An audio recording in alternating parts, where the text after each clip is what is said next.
What you put in your mouth is your business, especially when it comes to food. The federal government is filled with busybodies, and the busiest of them all tend to reside at the FDA. You're bound to make bad choices when you're hungry, but should governmental nitpickers stop you every time you want a spoonful of haggis or a slice of grandma's trans fat-laden cherry cheesecake? Whether it's aged cheese or horse meat, just because it sounds gross to you and your simple palate, it's not reason enough to keep other adventurous souls from diving into a plate of questionable delicacies. We will separate food myths from fact, visit food trucks. I'll even put some really weird food in my mouth. Government regulations be damned. It's a food fight. This is The Independence.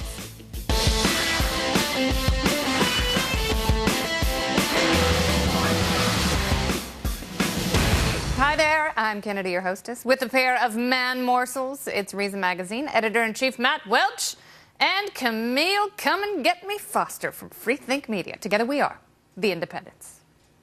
We talk a lot on the show about civil liberties, and one of the most basic relationships you have in this world is the one with your body. Eating is a very intimate thing, yet somehow the sacred act of self-nurture has been turned into public blood sport by politicians and bureaucrats who want to regulate and legislate everything that crosses the threshold into your gullet.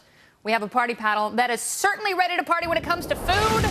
Look at this. We got John Tierney, a New York Times science columnist, and Catherine Maggie Ward, managing editor at Reason Magazine. Hey, maybe she knows Matt.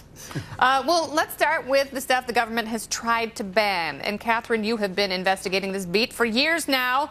What tops your list of ridiculous banned foods? You know, I think my number one ridiculous banned food is an oldie but a goodie for Reason, bacon-wrapped hot dogs on the streets of L.A. You can sell a hot dog, you can sell bacon, you cannot sell a bacon-wrapped hot dog. And that is a crime against humanity, because when you come out of a rock show and it's midnight and your ears are buzzing and your stomach is grumbling, the smell of bacon and hot dogs together, it is like nectar of the gods. I mean, This is it's basically like, you know, the right not to be tortured, the right to free speech, the right to bacon-wrapped hot dogs. That's how it is. And there are so many things that the FDA has, even if they haven't outright banned trans fat, it is on the list of things that are unsafe. Raw, unpasteurized milk, horse meat, no margarine in Wisconsin. You know, John, you're all about the science, but are some of these bans and regulations scientific? I mean, there's a slight basis for some of them, but this really taps into, I mean, the scientific explanation for this, I think, is that it taps into this really deep-seated fear of contamination, and it marries that with another deep-seated human impulse, which is to boss other people around. And it basically it just taps into this thing. And then, of course, you always get the special interest. The competitor of that food wants to ban it, you know, so people want to do that. I mean, you had the early meat inspections were done by butchers who didn't want out-of-state, you know, meat coming in from Chicago. In Wisconsin, you can't serve margarine in public institutions because it's a dairy-producing state with lots of butter. Yeah. But don't we need an FDA, John Tierney, in the final analysis? I mean, I've done judging for the National Magazine Awards, and there are always these stories about, you know, the Mexican-picked lettuce that has all kinds of botulisms and worms that kill people, and the cantaloupes and that are killing children. Don't we need a federal government body to? I think at one time there might have been a need for it, but we're in this information-rich society. We have, you know, restaurants and brand names and stores. I much more trust Walmart or Kroger than I trust the FDA or federal inspectors to make that choice. I mean, it's really not in their best interest as these giant food producers, and oftentimes the ones who self-regulate are the giant meat producers. Like, whoa, we got one bad salmonella test. It's not necessarily the FDA coming down on them. They do voluntary recalls. So are you saying we should ban the FDA altogether? Absolutely. These stores and restaurants learn from their mistakes. The FDA doesn't, and federal bureaucrats don't. I mean, they've had such fiascos with their crusade against fat, and it turned out to be completely wrong. It was bad for people, and yet they're still going, and they're going after salt now. And we're going to talk about that later in the show, because this idea that low-fat diets are somehow good for you is utter malarkey nonsense. Now, the world, we're going to go global now. The world is in an uproar over GMOs. Some simple foods you've enjoyed for years are banned in places like the UK and China. But is that all hype? Catherine, I will go to you, baby. What do you think about that? It is all hype. This is a case where the science is very, very clear. And in fact, we also have this enormous, now decades-long test to see if there are negative consequences from eating GMOs. The answer is clearly no. We've been hybridizing fruits and vegetables and livestock, for that matter, for almost all of human history, and this is just a more advanced way of doing that. The idea that somehow it's not natural and therefore should be banned or should be labeled or should be treated with suspicion is flat out ridiculous. Yeah, and by the way, Catherine, I know you're a mom, and a lot of moms I know take to Facebook to rail against GMOs and Monsanto.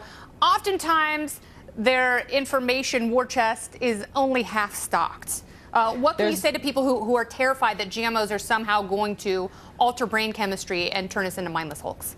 You know, you do see occasionally these sort of very shareable things like, oh, the mice won't eat the GMO corn. Look, here's a picture of an adorable mouse that's so skinny, and the mice must know something we don't know, right? And that's pretty much the extent of it. I mean, there's just been an enormous amount of scientific research on this, not just by Monsanto or by the companies that stand to benefit, but also by governments, and the record is 100% clear that GMOs are safe for human consumption, for animal consumption. Monsanto has horrible branding. One of the things that I've heard so often, though, from folks who are critical of GMOs is, oh, but the science is different now. I mean, they're actually crossing turnips with octopi. That is incredibly scary. That's nothing. Turnipi, very good. By the way, Mountain Dew, illegal in I was going to go with turnoctopus, which sounds even more delicious. That sounds more delicious. Yeah. But isn't that scarier? Shouldn't we be concerned about that? John? You guys are like a panel of John Stossels today.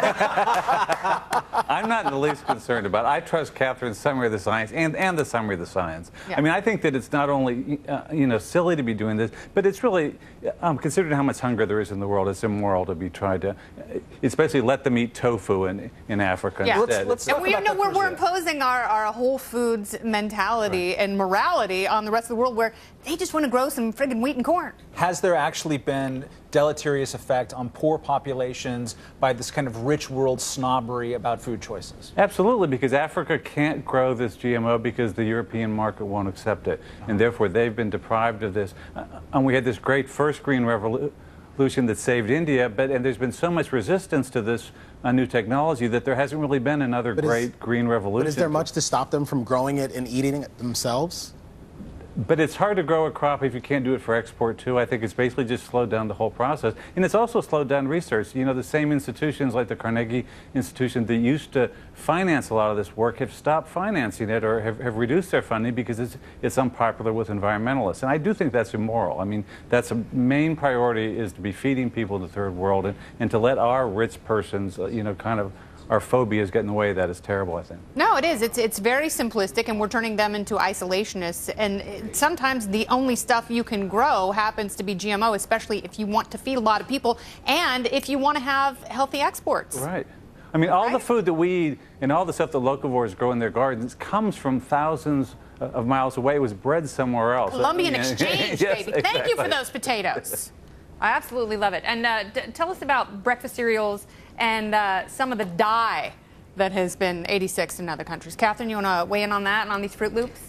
Yes. First, I want to say Fruit Loops are amazing and delicious. Second, you guys this panel is making me so hungry. Second, there is this weird. Again, it comes back. I think John is absolutely right that it's this sort of fear of contagion and some of these deeper issues, but it's also just this sort of fetishizing of the natural. Clearly, Fruit Loops are not a natural food. They are delightfly unnatural. But we benefit from the unnatural everywhere in our lives. I wear unnatural fibers in my clothing. We're doing a highly unnatural thing right now in talking to each other across, hundreds of miles over the airways. I mean, this is the idea that somehow there's something special about what we put in our bodies and that it has to be the same thing that our great grandmothers put in their bodies is frankly ridiculous. All right, Catherine and John, we are going to see you a little later in the show to talk about some really fun ways people like to party in cities, but these parties are being shut down. You'll hear more from them and why freedom should exist in food and everywhere, always. And can you guess what I'll be putting in my mouth? I have no idea. All I can tell you is the thought of what might cross this threshold has already made Camille gag 4 times. Coming up next, we got food myths tackled and tamed. This is The Independent.